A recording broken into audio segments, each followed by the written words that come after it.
चारथे द्वंद्व च प्लस अर्थे, च के अर्थ में।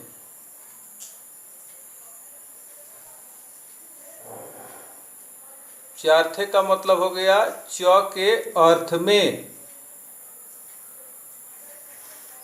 अब इसका हिंदी में हो जाएगा दो या दो से अधिक ऐसे शब्द जिनके बीच में च का अर्थ छिपा हो, द्वंद्व समास कहलाता है। इसकी एक और परिभाषा है उभय पद प्रधानो द्वंद्व। जैसे रामस्य श्यामस्य राम श्यामौ, पीकः च काकः च पीक काकौ। अब द्वंद्व समास के तीन भेद होते हैं।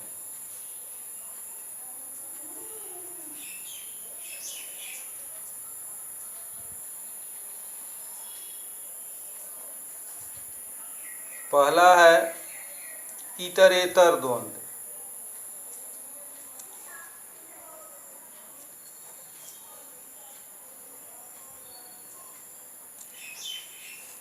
दूसरा है समाहार द्वंद्व,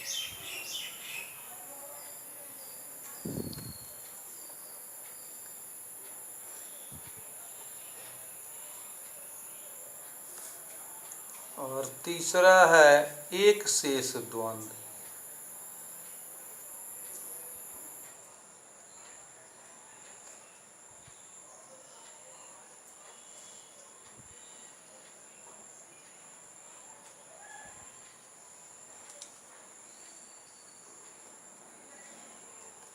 पिछले साल के कक्षाओं में हम लोग तीनों भेदों को पढ़े, लेकिन इस साल ये समाहार द्वंद्व और एक शेष द्वंद्व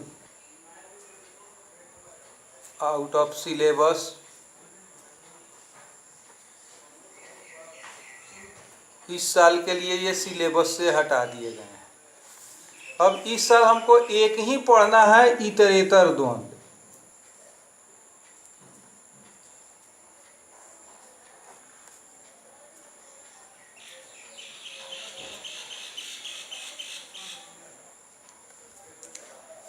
अब थोड़ा ईतर ईतर को देख लें। इसमें ईतर और ईटर की हम संधि कर देंगे तो इतरेतर हो जाएगा। ईतर का मतलब होता है अलग, अलग।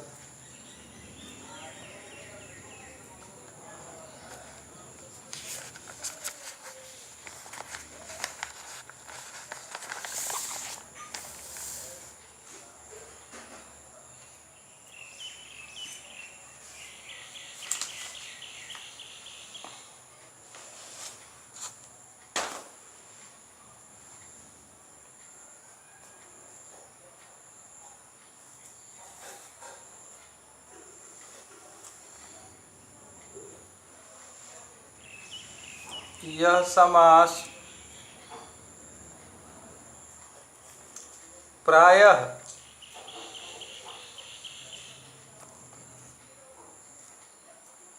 जोड़े में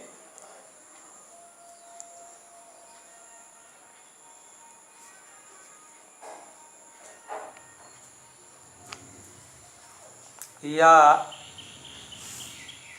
त्रियक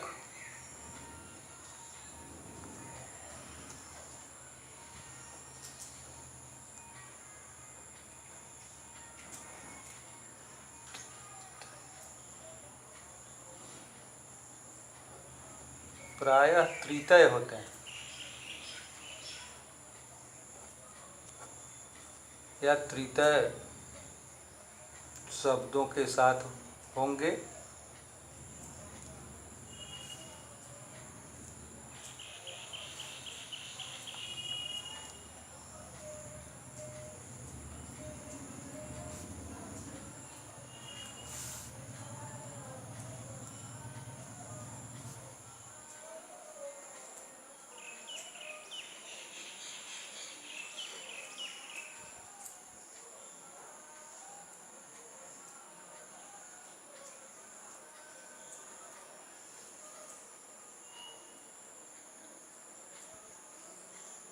समास होने पर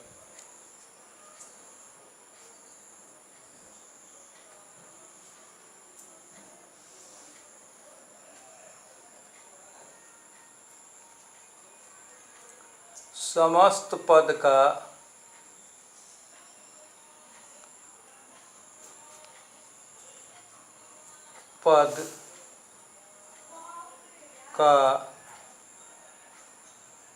लिंग वही होगा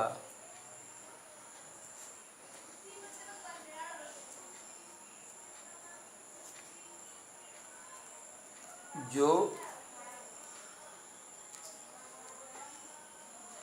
उत्तर पद का होगा।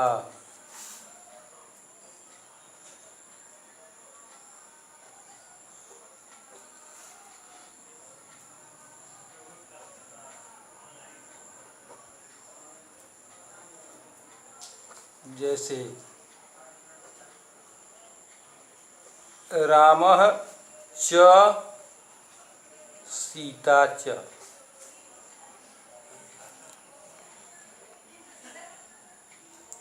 राम और सीता, अब उत्तर पद में हम देख रहे हैं कि सीता है और सीता स्त्रीलिंग है और एक मिलकर के दो हो गए, तो सीता को द्विवचन में ले जाएंगे, राम सीते।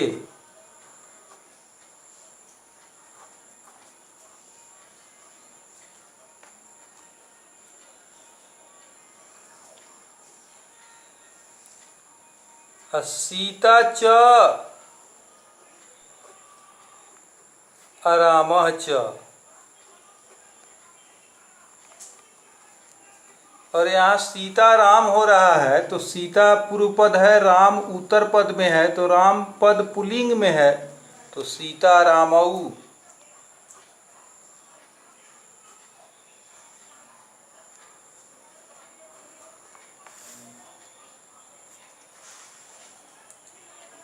कंदम च मूलम च फलम च।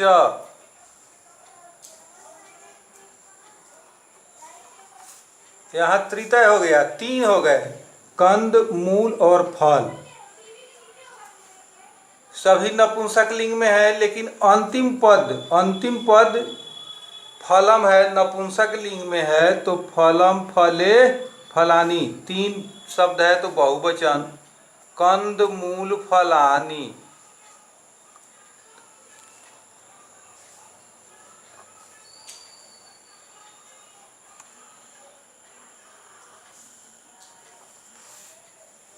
व्याघ्रः च चित्रकः च।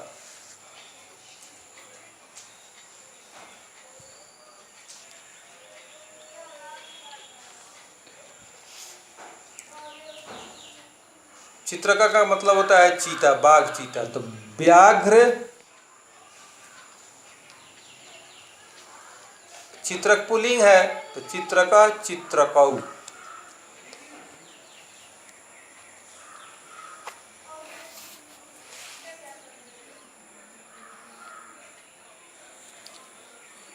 माता च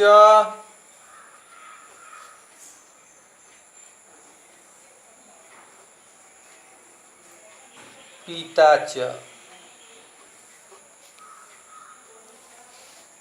माता पितरौ।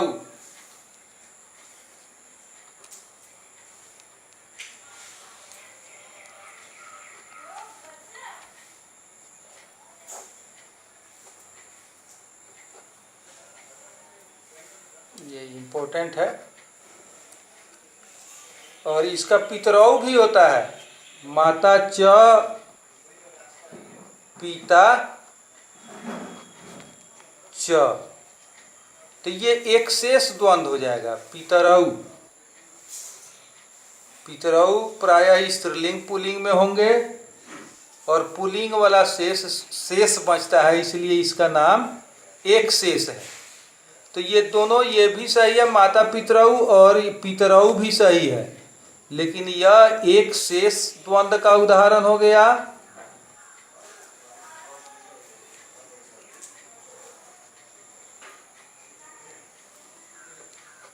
और ये माता पितरऊ इतरेतर द्वंद्व का उदाहरण हो गया।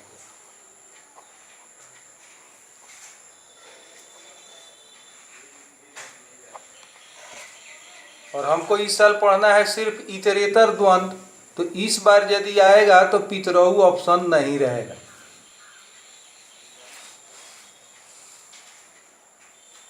संधि समास और प्रत्यय पढ़ाने के बाद ही हम बुक को शुरू करेंगे, चूँकि ये अनुप्रयुक्त व्याकरण है, अप्लाइड ग्रामर है, तो जहाँ जहाँ पाठ के अंतर्गत जिन जिन शब्दों में इसके लक्षण मिलेंगे उन शब्दों को निकाल लेना है। यही पढ़ाई है और वही मोस्टली वही आते ही हैं परीक्षा में। जो बुक में उदाहरण है वही उदाहरण परीक्षा में पूछे जाते हैं। आज इतना ही। अगले वीडियो में तत्पुरुष समास की चर्चा होगी।